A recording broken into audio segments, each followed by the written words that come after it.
and welcome again to the ARC Automation Studio.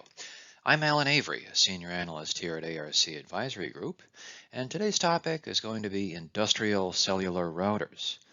Joining me today is Chantal Polsinetti. She's a vice president here at ARC and our resident expert on all things IoT, and she's just completed a study on this topic. Hi, Chantal. Thanks for joining us today. Let's start off by taking a look at your expertise in the industrial automation market, some of your background, and see how that's enriched your analysis of this market space. Also, wondering what are some of the more common applications for industrial cellular routers that would help our audience better understand the topic. Hi, Alan. Thanks for this opportunity. Essentially, I'm on the team within ARC that covers the industrial network edge. That includes both wireline devices like industrial Ethernet switches, as well as Wi-Fi access points, gateways, and of course, industrial cellular routers. So in the scope of this research, we're essentially looking at cellular routers suitable for use in industry that meet criteria such as industrial form factors, hazardous environmental ratings, etc. Within industry, industrial cellular routers are typically used for applications such as remote access and monitoring, network failover, mobile applications, or also for locations that lack existing communication infrastructure. They can be used on both public or private network spectrum, and going forward, as we'll see, we see the 5G technology within cellular as a key enabler in the future for edge compute. Now, what trends are driving customers to change their buying criteria for routers? It's actually a very interesting time when it comes to customer purchase decisions regarding connectivity. And we see greater evaluation of the current potential role of cellular relative to wireline and other wireless technologies as the capabilities of cellular networking increase. And we even see some infringement on areas currently served by wireline technologies like Ethernet. As part of that, we see increasing consideration among the customer base for the use of cellular as a primary communications medium versus its historical backup role. There's also recognition in the market of the broadening spectrum of available connectivity alternatives, and we see customers really leveraging the increasing availability of devices that can support multiple communications options on common hardware and software and security platforms. There's also a greater focus on software-based network management and sort of an ecosystem approach that customers are applying to their entire network infrastructure buy. And of course, many customers, both on the leading edge and even beyond that, are evaluating the promised performance improvements enabled by both 5G and LTE-based private wireless. What are some of the underlying drivers that have been critical to growth in this market? There are some critical factors that are underlying the forecast growth in the industrial cellular router market.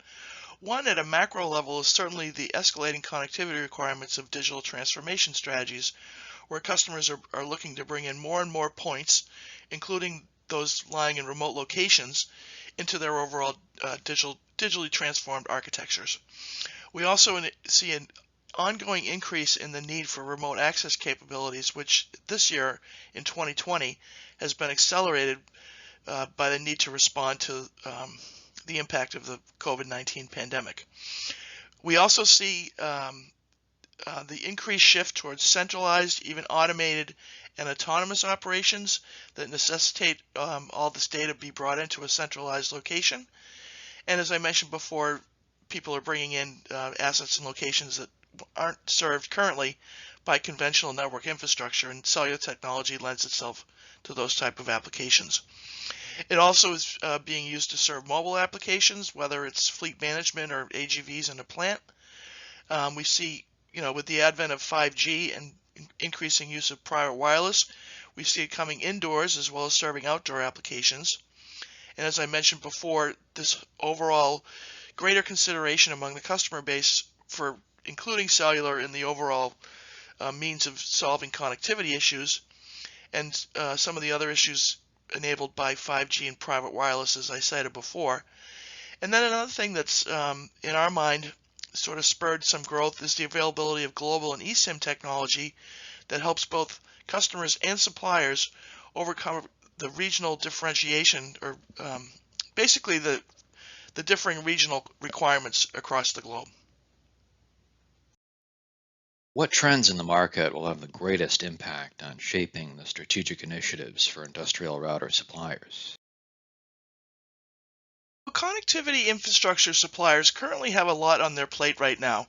In the course of this update and speaking with all the relevant suppliers serving this market, we saw a dominant theme where cellular technology plays an increasing role within the network infrastructure portfolio of suppliers who offer both wireline and wireless technology. Certainly on the customer side, there's a great and growing interest in the potential for 5G and private wireless, basically to achieve increased efficiencies, competitively differentiate, and overall pursue that cutting the wires type of capability. We also see that suppliers are faced with a really escalating need to educate customers regarding the applicability and value propositions inherent in both cellular and 5G. And at the same time, suppliers are faced with competition from new market entrants, including both the telecom and private wireless suppliers. One other thing we see some suppliers migrating towards is essentially these multifunctional devices that share common hardware, software, and security platforms, and then different modules are used to support different network connectivity technologies underneath that platform. And those technologies could range from wireline to cellular to wireless to LP1s, etc. There's also, for the consideration of the network infrastructure suppliers, that whole increasing role of software services and even the enterprise cloud providers in achieving competitive differentiation and customer stickiness. For many cellular router suppliers, it's really the cloud, that their cloud capabilities and network management, etc., that differentiates them from their competitors and also provides customer stickiness. Network infrastructure suppliers also have to evaluate their pursuit of edge-to-cloud integration and edge computing and how to provide that to their customer base. They, of course, need to serve the requirements of the industrial customer that are unique in areas such as security, form factor, environmental rating, etc.